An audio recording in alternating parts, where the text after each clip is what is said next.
about a month ago, I had my initial awakening experience, and I had it because I was working with a guide named Elad on Liberation Unleashed, and Uh-huh. he walked me through it. So, in the Uh-huh. course of just a couple of months, after decades of seeking, in the course of a couple of months, I finally had my initial awakening experience, and it's interesting that you're talking about what you're talking about right now because there are feelings that are arising of um, well, there's I mean, I don't know how much you want me to tell you here, but there's feelings of disappointment that are going along with it because it was just a shift of perception. There were no fireworks that went along with it. There was no mystical experiences. I didn't, you read about people's experiences of, they felt at one with the universe and in bliss and all these kinds of things. And there wasn't any of that. I mean, there was a release of emotion. There were some tears that came a few days later, but there was no, kind of mystical experiences that went along with it. So there's some feelings of disappointment because you read about other people's experiences and you have expectations. You know, I know in your book, in the Liberation Unleashed book, you said don't expect those things. Those don't always occur simultaneously with an awakening. And I know from other teachers, they say sometimes those things happen, sometimes they don't. But from reading about other people's experiences, you read about the ones that sound like, wow, this just these huge ecstatic states. So that's going on. And then there's also the seeker is still very much active, you know. I mean, I've been seeking, a very dedicated seeker for, 30 plus years now. And it's just part of, it's just my conditioning. I like reading, I like studying, but it's always, you know, looking for that, for this awakening that's finally occurred. But jumping from this teacher to this teacher and reading, watching videos. And now that it's occurred, it was there, it felt like kind of like that was so ordinary, Uh-huh. that was it. Uh-huh. Uh-huh. It was so obvious, it's just like everybody says, it was so obvious. It's right there in front of my face. I just couldn't see it. And the seeker is still there. And well, I should say there are feelings of seeking still arising. And I'm reading about the Fetter work now, and like, okay, I should just go ahead to Fetters 4 and 5 because I'm not feeling like there's all these old emotions coming up, it feels pretty ordinary. I feel, pretty similar to the way that I did 2 months ago. Mm-hmm. So that those feelings of wanting to continue what's next, um, Fetters 4 and 5, I can see the logic. All these other illusions are just going to fall afterwards. Um, so that's what's coming up for me, and I'm just wondering what you might be able to, what kind of advice you might offer there. That's so, thank you so much for sharing. And okay, that seeking is going on, right? So it hasn't resolved. Okay, there was an opening, there was a glimpse, there was something recognized. And then there was this avalanche of, yes, but I expected this, I wanted that, and it's not delivered. And there's disappointment. Yeah, just feel that. Because unless this disappointed is met, you will continue seeking for something else. So let's invite the disappointment. It's okay to feel it. Okay. This is so ordinary and it didn't fix my life. It didn't fix my emotions. It didn't fix my situations. It's just nothing. Nothing. Didn't work. Really. Seeking is still here. Didn't work.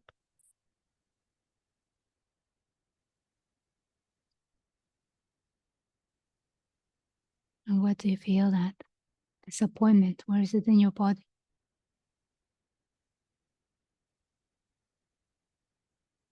It feels like a heavy heart. It feels like my shoulders are kind of slumped. I can feel some tension in my face. And, there's also a voice that's saying that's ridiculous. These are just feelings that are arising. It's what you learned is it's not happening to anybody. It's just happening. It's just what's arising. Yeah, it doesn't matter if it's happening to anybody or not, they are here. Mhm. Yeah, because this saying that it's there is no me, there is no I, these feelings are not happening to anyone is world-class bypassing. It's not happening to me.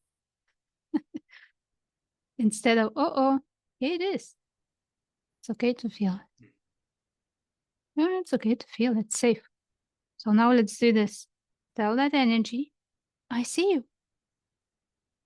I see you. Here you are. I'm not you. You're not me. This is not what I am. It can be here. And it is enough space and enough room for it too. It can be included, it can be allowed.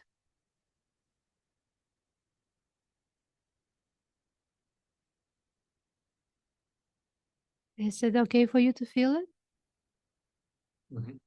Yeah, it's okay. So you don't need to do anything, you just let it be.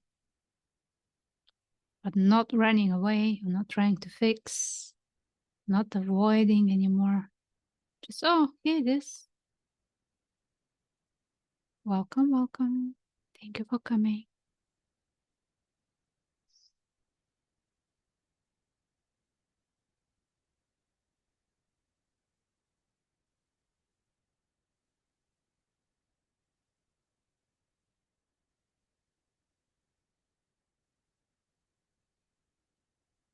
And what are you noticing now?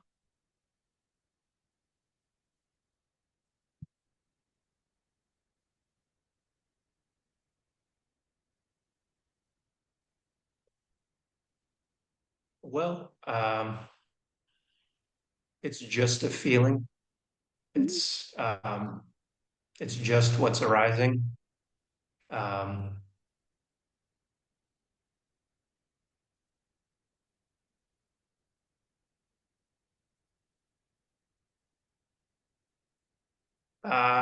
it's what's arising in my mind, mentally is it's like any other addiction. Reading for me is an addiction, like any other thing, and it's very hard once you get that ball rolling to just let it stop, or to set it aside temporarily even. And so the advice that I've gotten from Elad and in your book and elsewhere is take time and just let it unfold. Um, let your whatever feeling arise, but yeah, it's literally it's like an addiction, just what's next, what's next, what's next. So that's what's coming up. Yeah, let's bring that addiction here. What's next? Yeah, just feel that. What's next? What's next? What's next? Can't be just sitting here with a feeling. Boring. No use. Well, it's like okay, what am I supposed to do? Am I supposed to go Yeah, to the movies? Am I supposed to like go out on long walks? Am I supposed to hang out on the beach? If I can't read and watch videos, what am I supposed to do? That's my hobby. right. One of So, my hobbies anyway. yeah. So it's kind of an invitation to see what would you be without seeking. Mhm. Mhm.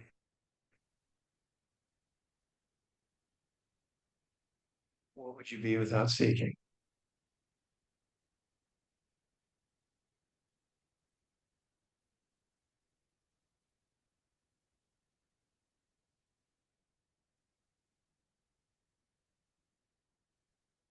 What immediately comes up is I I used to have a problem with alcohol in the past with, with drinking too much. And when I set that aside, when I stopped drinking, there's all these feelings of boredom and, there's just this up and down that you're on all the time. And when it flattens out, there's this period of just intense boredom. And, uh, and then until you start to learn to live life without it. And I suppose it would be, I mean, what I'm thinking is it would be the same thing without the seeking. It would just be, yeah, you just have to sit with it until something else arises, I guess.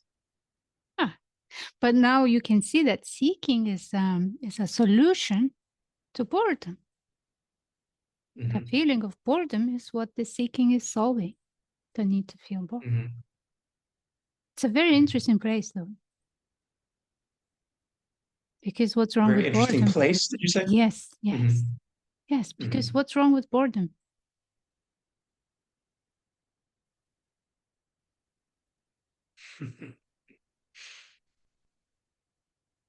It doesn't feel good. So what? It's not here to feel good, it's here to be felt.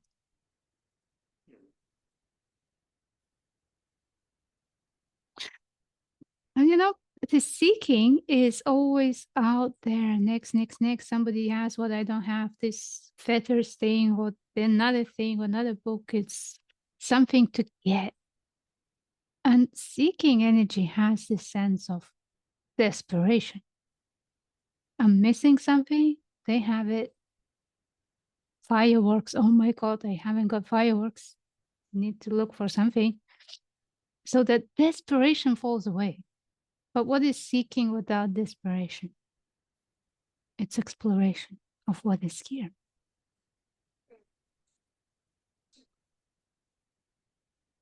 It's not out, going out somewhere. It's here and it's no longer desperate.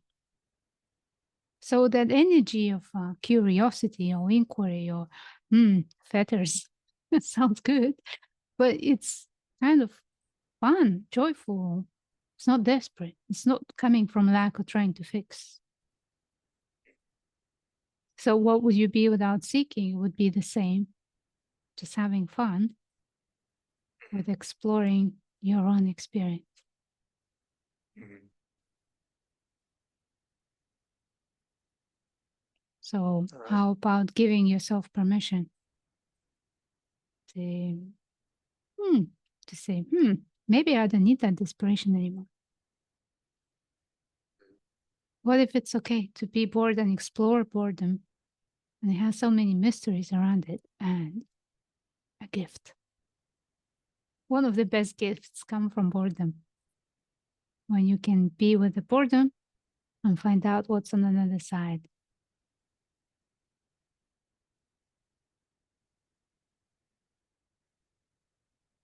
But yeah, Um, the other thing is you were saying you've said, and a lot of teachers have said, once that the illusion of self falls, there's all these old feelings that start to arise. In your experience, I mean, that there hasn't been a whole lot of that. I mean, there's been kind of a reevaluation of everything, everything's the same, but everything's different. But I haven't had any really intense feelings bubbling to the surface. It's been a pretty ordinary month. Is that something that happens often with people when they after the initial shift, or is it does it take time or live a year, 2 or 5 or 10, then you'll see. mm, It's not all at once. Because maybe this flatness now mm, wants to be seen. mm, But you don't need to look for anything. It's here. And whatever is here is right. mm, It's really kind of stopping the chase and allowing what's here to be as it is.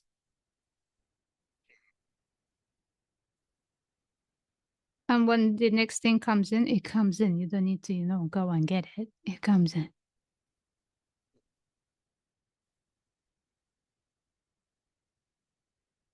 Seeking, finding. That's all. That's the shift. Seeking. Mm. Oh, I don't need to look for anything. It's already here. Yeah. This is what wants to be met right now. Mm. And you feel the softening? Uh, Yeah. Yeah, that would be a powerful shift because I've always, you know,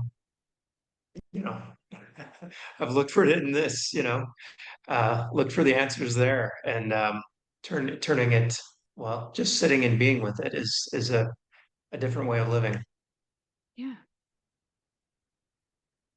But this initial sh- glimpse, let's call it that, is just an opening.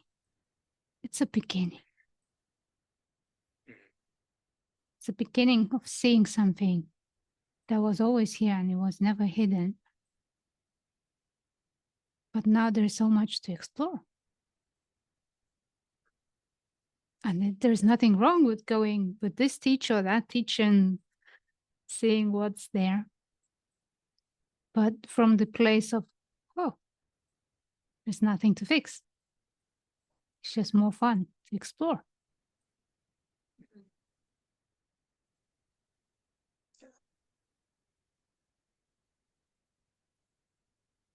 All right. Thank you, Ilona. You're very welcome, Pete. Pleasure to meet you.